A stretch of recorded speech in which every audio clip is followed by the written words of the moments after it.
Bismillahirrahmanirrahim. Selamat malam Bapak Ibu. Selamat siang, selamat pagi.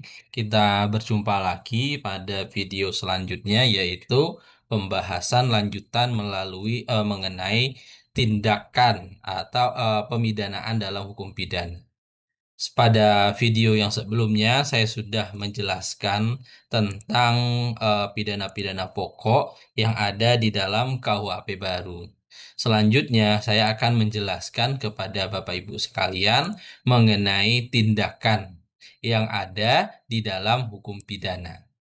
Nah, tindakan yang ada di dalam hukum pidana ini, Bapak Ibu, tindakan berupa sanksi yang dapat dijatuhkan oleh hakim eh, atau sanksi yang dapat dijatuhkan oleh hakim selain atau bersama-sama dengan pidana pokok. Maksudnya apa, Bapak Ibu? Yang dijatuhkan oleh hakim dengan adanya pidana pokok atau bersama dengan pidana pokok.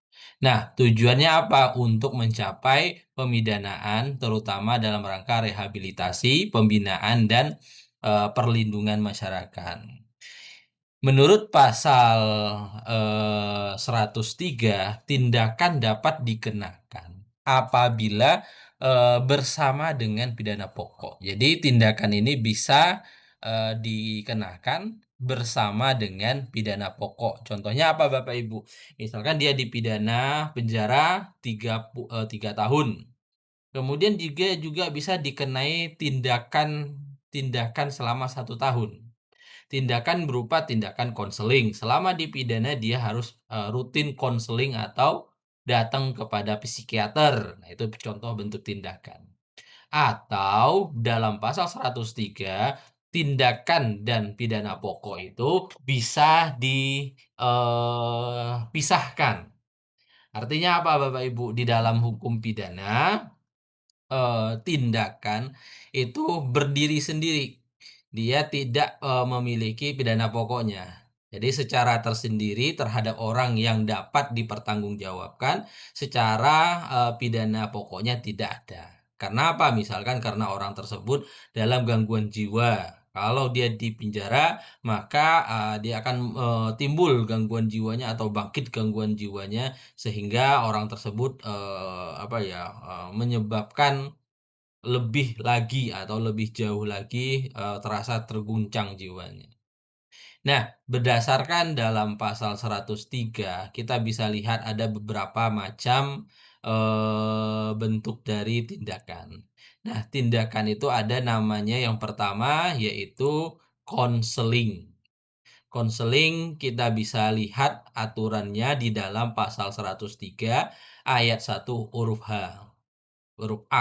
Nah, konseling ini apa? Konseling adalah tindakan berupa pemberian bimbingan psikologis atau sosial atau perilaku kepada pelaku tindak pidana agar memahami kesalahannya dan memperbaiki perilakunya. Jadi tujuan dari konseling ini adalah untuk pelaku itu merubah perilakunya secara positif. Dia sudah dari perilaku yang negatif, dia bisa berubah menjadi perilaku yang positif. Kemudian diharapkan dengan adanya konseling ini Bapak Ibu, pelaku tersebut timbul kesadaran hukum. Kemudian dia tidak mengulangi tindak pidananya. Contohnya apa konseling? Misalkan ada pelaku kekerasan dalam rumah tangga. Suaminya mukul istri. Maka suami tersebut tidak dipidanakan karena dia menjadi tulang punggung dari rumah tersebut. Suami wajib mengikuti konseling. Konseling dari pelakunya, suaminya harus ikut konseling. Misalkan konselingnya berapa kali seminggu. Nah, konselingkan sehingga emosi dari suami itu bisa terkontrol dengan baik. Nah, itu yang pertama yaitu konseling. Yang kedua ada rehabilitasi. Rehabilitasi ini kita lihat di dalam pasal 105. Apa yang dimaksud dengan rehabilitasi, Bapak Ibu? Rehabilitasi ini adalah tindakan pemulihan fisik, mental, sosial agar si pelaku tersebut dapat kembali kepada fungsi yang normal. Nah, itu ya Bapak Ibu. Jadi rehabilitasi adalah pemulihan pemulihan mental seseorang, pemulihan fisik seseorang, pemulihan, sosial dari seseorang, atau psikologis dari seseorang, agar orang tersebut bisa, berfungsi secara normal lagi. Nah, artinya mereka saat ini tidak normal, pelaku ini tidak normal. Nah, jadi direhab supaya dia berfungsi secara normal. Nah, kepada siapa rehabilitasi ini bisa digunakan? Biasanya untuk rehabilitasi ini bisa digunakan untuk misalkan terdakwa yang kecanduan alkohol, terdakwa yang kecanduan narkotika, zat adiktif, atau narkotika. Nah, ini bisa direhabilitasi supaya mereka bisa pulih keadaan fisik mereka kepada, semula dan pemikiran mereka berfungsi secara normal lagi. Terus ada juga orang yang penyandang disabilitas mental atau penyandang disabilitas intelektual. Nah, itu bisa direhabilitasi. Nah, di dalam pasal 105 ada, 3 jenis rehabilitasi, Bapak Ibu. Jadi yang, rehabilitasi ini ada 3 jenisnya. Jenis yang pertama itu kalau kita lihat dalam pasal 105 adalah rehabilitasi medis. Artinya apa? Ada pemulihan kondisi atau kondisi kesehatan seseorang itu dipulihkan melalui pengobatan medis. Kemudian ada rehabilitasi sosial. Rehabilitasi sosial apa? Pemulihan kemampuan interaksi seseorang dan berfungsi di masyarakat. Pemulihan kemampuan berinteraksinya. Jadi, bagaimana orang tersebut agar bisa berinteraksi lagi di dalam masyarakat, itu dinamakan rehabilitasi sosial. Kemudian ada rehabilitasi apa ya, psikososial. Nah, dalam psikososial, Bapak Ibu, pemulihan kondisi psikologi seseorang dan sosial itu secara bersamaan. Dari psikologisnya dan kemampuan berinteraksi kepada masyarakat itu dikembalikan. Kemudian, apa sih tujuan dari rehabilitasi? Tadi kita sudah bahas ya Bapak Ibu, tapi di akhir paragraf pasal 105 dijelaskan tujuannya apa, supaya orang tersebut disembuhkan dari ketergantungan. Itu tujuan utamanya. Yang kedua, mengembalikan kesehatan mental dari orang tersebut. Yang ketiga, tujuannya yaitu mengembalikan fungsi dari orang tersebut sebagai fungsi sosial. Nah, selanjutnya itu ada, yang ketiga itu ada pelatihan kerja. Nah, pelatihan kerja ini di dalam pasal 106. Apa yang dimaksud dengan pelatihan kerja, Bapak Ibu? Pelatihan kerja itu peningkatan keterampilan intinya. Pelatihan kerja tindakan yang bertujuan untuk apa? Memberikan keterampilan atau keahlian tertentu kepada pelaku tindak pidana. Jadi, hakim mempertimbangkan, terdakwa tersebut, apakah terdakwa ini bermanfaat bagi masyarakat. Nah, kemanfaatan terdakwa bagi masyarakat ini bisa nanti diberikan hukuman supaya dia bisa ikut, di dalam bermasyarakat, bekerja. Nah, setelah itu tidak dilihat dari kemanfaatan saja, keahlian atau kemampuan dari terdakwa tersebut. Terdakwa ini ahli kayu, maka dia diikutkan dalam hukuman pelatihan kerja atau pelatihan-pelatihan yang sesuai dengan keahlian mereka. Jadi selain itu hakim juga harus memperhatikan pengalaman kerja, tempat tinggal, itu juga harus diperhatikan. Tujuannya apa Bapak Ibu? Untuk terdakwa tersebut dihukum, tapi dihukum dengan cara ditingkatkan keterampilan kerjanya. Kemudian membantu pelaku memperoleh pekerjaan. Nah, selanjutnya dia juga akan mengurangi, tingkat, apa ya, tingkat, tindak pidananya diulangi. Jadi dikurangi nanti kemungkinan apabila dia sudah mendapatkan pekerjaan otomatis, dia tidak akan mengulangi tindak pidananya lagi. Contohnya apa? Misalkan pencuri, karena faktor ekonomi dia, apa ya, mencuri. Maka dapat hukuman apa? Diwajibkan mengikuti pelatihan menjahit atau, pertukangan atau keterampilan kerja. Nah, sehingga nanti setelah, pelatihan kerja selesai, dia bisa menjahit, bisa menukang, atau kerja-kerja lainnya.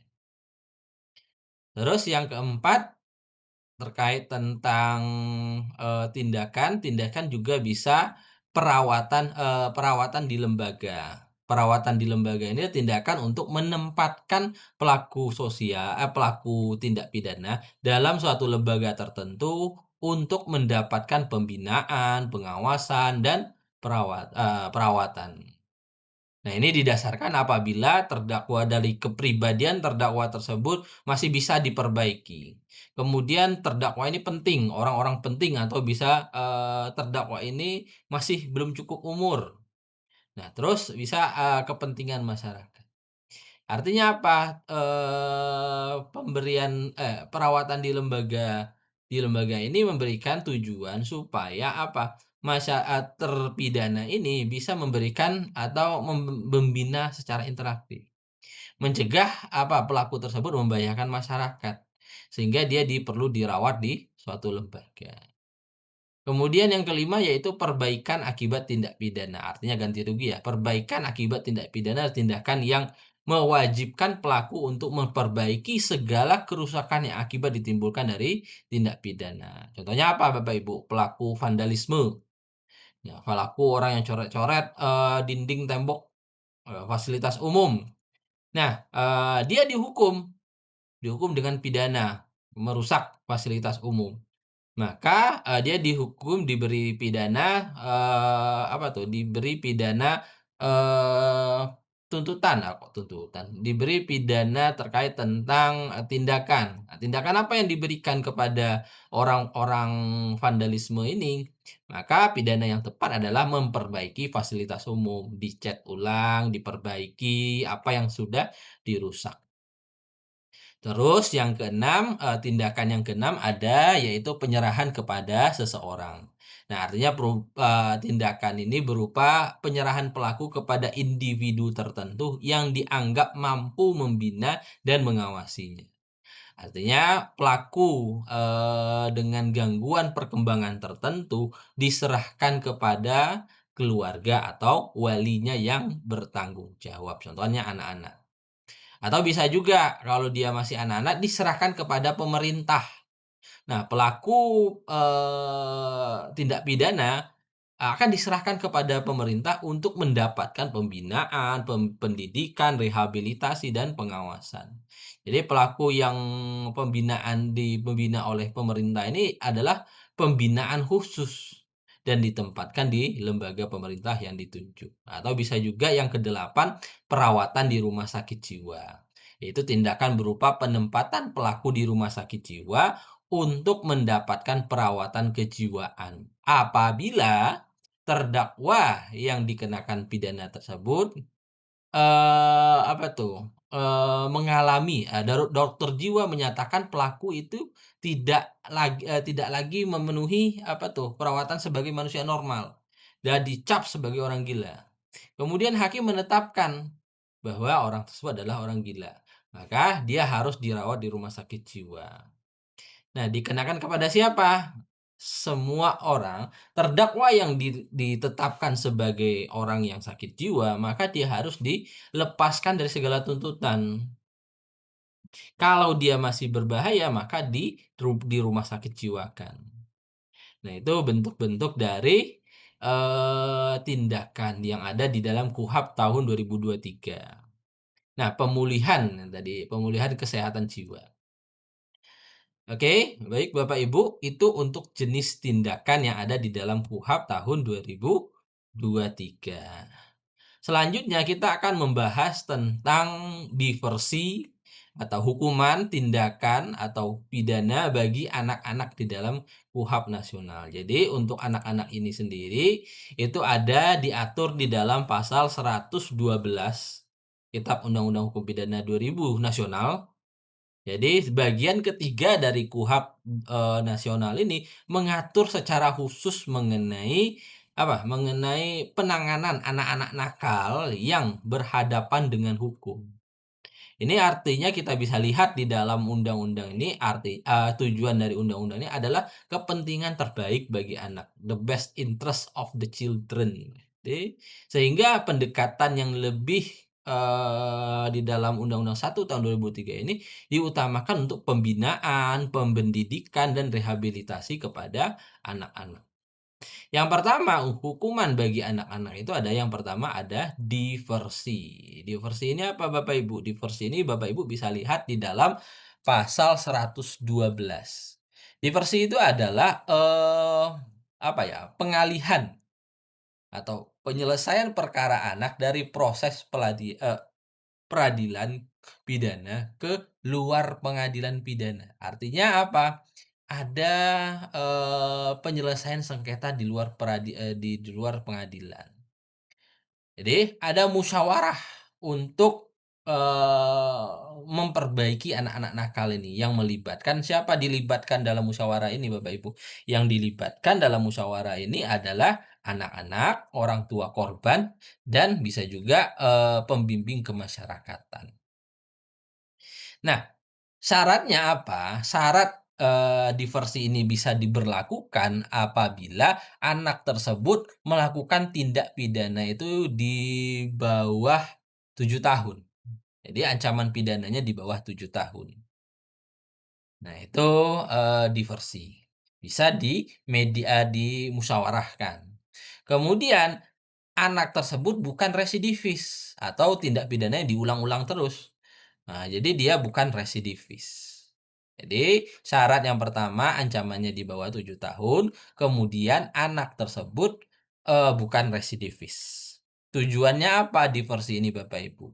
Tujuannya untuk mencapai perdamaian jelas, kemudian menyelesaikan perkara ini di luar pengadilan. Kalau di dalam pengadilan anak ya udah ketakutan ya Bapak Ibu ya. Kemudian menghindari anak dari perampasan kemerdekaan. Kemudian, supaya anak ini ditanamkan tanggung jawab. Kemudian dan juga tujuannya juga ya otomatis menghindari stigma negatif dari perbuatannya.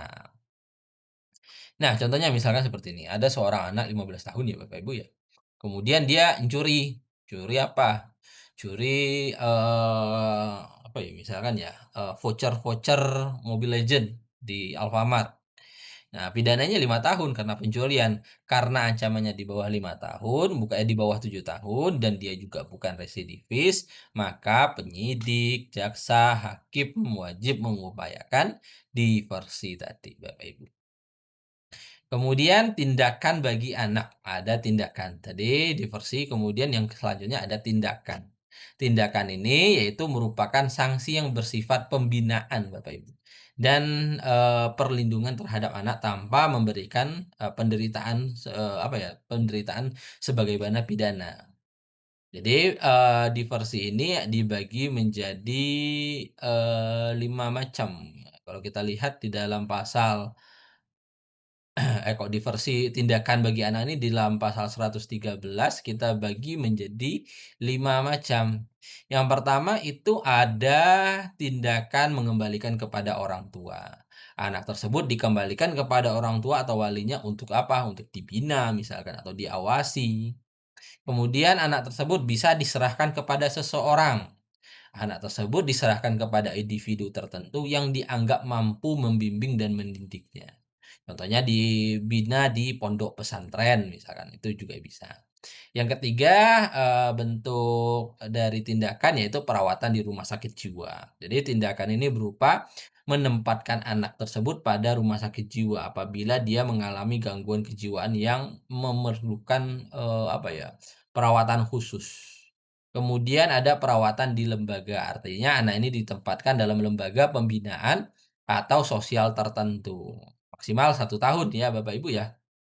Kemudian kewajiban untuk mengikuti pendidikan formal. Jadi tindakannya juga bisa anak tersebut disekolahkan. Anak tersebut diwajibkan untuk mengikuti pendidikan sekolah atau keterampilan SMK misalkan, nah itu bisa dikembalikan.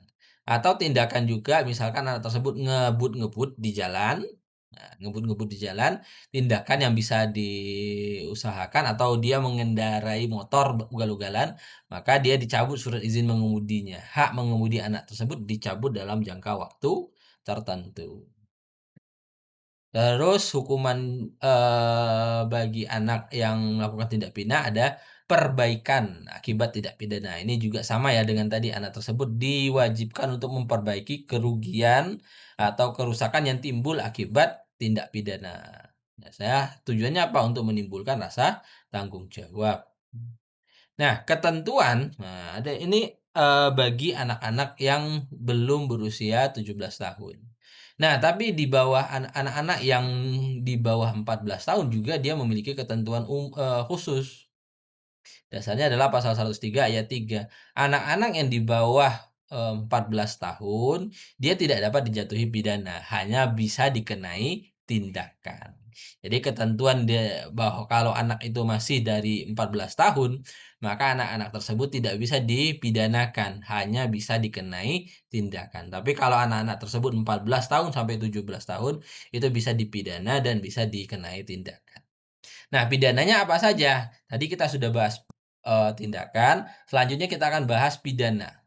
Pidana, pokok apa saja yang bisa dikenakan kepada anak-anak. Nah, pertama ada pidana pokok dan pidana tambahan.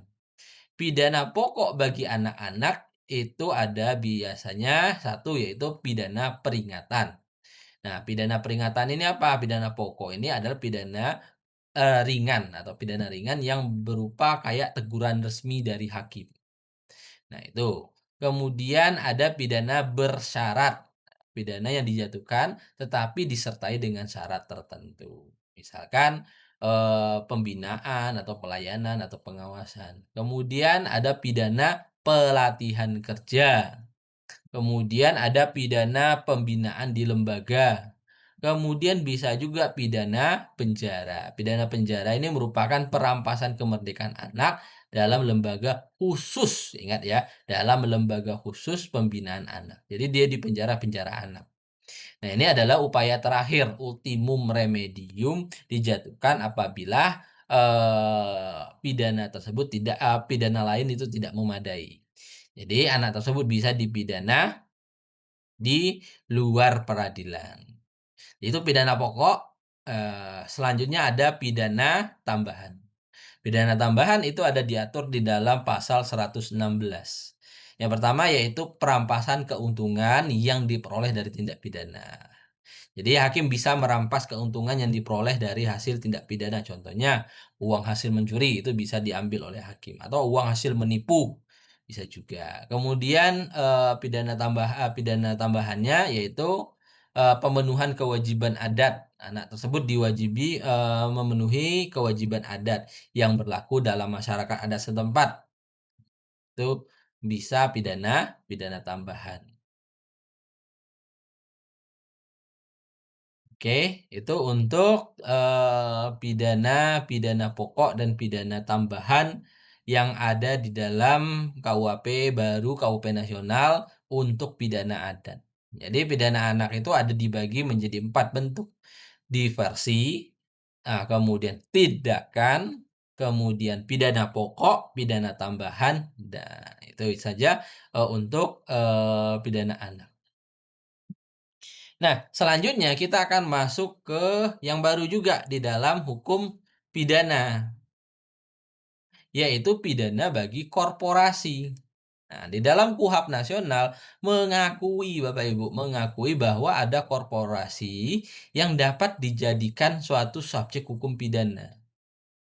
Jadi pelaku pidana itu bukan hanya orang, tapi bisa juga korporasi.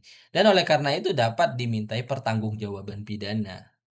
Tapi karena korporasi ini bukan manusia, jenis hukumannya tentu bisa berbeda bagi orang dan korporasi ini. Korporasi nggak bisa dipidana penjarakan Bapak Ibu. Masa, korporasinya itu kita masukkan ke dalam penjara? Tentu akan sulit ya. Maka pidana pokok bagi korporasi itu yang pertama itulah pidana pokok denda. Nah, pidana pokok denda ini adalah pidana pokok yang dijatuhkan kepada korporasi hanya pidana denda. Karena korporasi tersebut tidak bisa dipenjara. korporasi tidak bisa, dihukum fisik atau bisa kita hukum mati. Nah, sanksi yang paling efektif adalah sanksi ekonomi. Nah, sanksi ekonomi besaran harus ada, sanksi denda, otomatis harus denda ya Bapak Ibu ya. Besarannya itu kita bisa lihat dalam pasal 112, besaran denda untuk korporasi itu ada, 3 kategori. Jadi 3 kategori. Kalau korporasi tersebut diancam dengan pidana 7 tahun, di bawah 7 tahun ya, maka korporasi tersebut didenda kategori 6, yaitu 2 miliar. Kemudian kalau ancaman pidananya, 7 sampai 15 tahun, maka dia dimasukkan kategori denda kategori 8, kok 8, kategori 7, 5 miliar. Kalau dia diancam dengan pidana mati atau seumur hidup karena korporasi tersebut banyak orang meninggal misalkan, maka dia harus mengganti rugi sebesar 50 miliar. Jadi, paling sedikit itu 200 juta dan paling besar itu ada 50 miliar. Nah itu ya, untuk pidana pokok dari, korporasi. Terus pidana tambahannya apa? Selain pidana pokok, selain ganti kerugian? Selain ganti rugi, pidana tambahannya bisa yaitu, pembayaran denda ya tadi ya. Kemudian bisa juga untuk pembayaran pidana tambahannya ganti rugi. Setelah dia didenda, dia harus mengganti rugi juga. Korporasi diwajibkan mengganti kerugian dialami korban akibat tindak pidananya. Misalkan perusahaan membayar kerugian konsumen akibat produknya cacat. Dia kena denda, dia juga harus ganti rugi. Kemudian perbaikan akibat tindak pidana ya, misalkan perusahaan tambang, dia, merusak lingkungan, pencemaran lingkungan, dia didenda juga dia bisa harus memperbaiki lingkungan tersebut. Perusahaan tambang tersebut harus memperbaiki kerusakan lingkungan akibat pencemaran. Selanjutnya pelaksanaan pemenuhan kewajiban adat. Nah, korporasi juga diwajibkan memenuhi kewajiban adat yang berlaku di masyarakat setempat, misalnya memulihkan keseimbangan dalam masyarakat adat yang terdampak. Kemudian korporasi diwajibkan untuk membayar biaya program pelatihan kerja. Itu juga bisa. Perampasan barang-barang atau keuntungan hasil tindak pidana.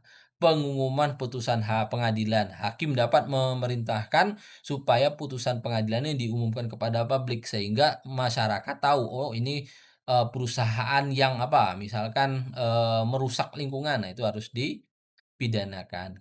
Kemudian dicabut izinnya, bisa juga. Kemudian,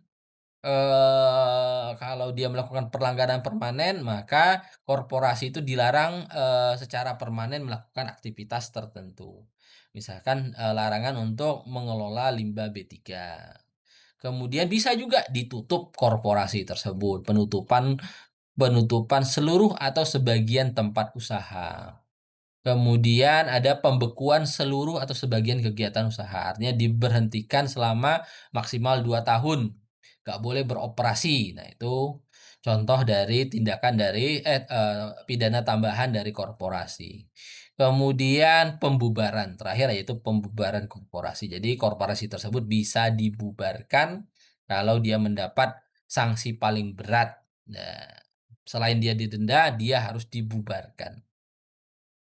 Nah, korporasi juga bisa mendapat, pidana pidana tindakan. Jadi selain, pidana pokok dan tambahan, bisa diganti dengan pidana tindakan kalau syaratnya apa? Syaratnya korporasi tersebut tidak melakukan kejahatan berat. Contohnya dalam pasal 123, yaitu misalkan, apa ini ya, ngambil alihan, jadi diambil alih nih, pengambil alihan korporasi. Negara bisa ngambil alih korporasi tersebut untuk sementara atau permanen. Kemudian, tindakan yang dilakukan oleh pemerintah bisa juga korporasi tetap beroperasi tapi di bawah pengawasan khusus dari pemerintah. atau korporasi tersebut di bawah pengampuan atau dipilotkan. Pengelolaan korporasi tersebut ditunjuk ke pengadilan karena korporasi tersebut tidak mampu menjalankan kewajibannya yang secara benar, maka dia harus diampu atau apa ya, diawasilah, seperti itu Bapak Ibu. Nah, itu Bapak Ibu terkait tentang terkait tentang pemidanaan. Pemidanaan yang video sebelumnya kita sudah membahas pidana dan tindak pidana dan tindakan, kemudian pidana pokok, pidana tambahan, dan pidana khusus. Dalam video ini kita membahas tentang tindakan, kemudian diversi untuk anak-anak, kemudian dan pidana korporasi. Nah, itu materi terkait dengan pemidanaan. Saya harap Bapak Ibu bisa menjawab kuis berdasarkan, video yang saya buat ini. Terima kasih, saya ucapkan selamat mengerjakan kuis. Assalamualaikum warahmatullahi wabarakatuh.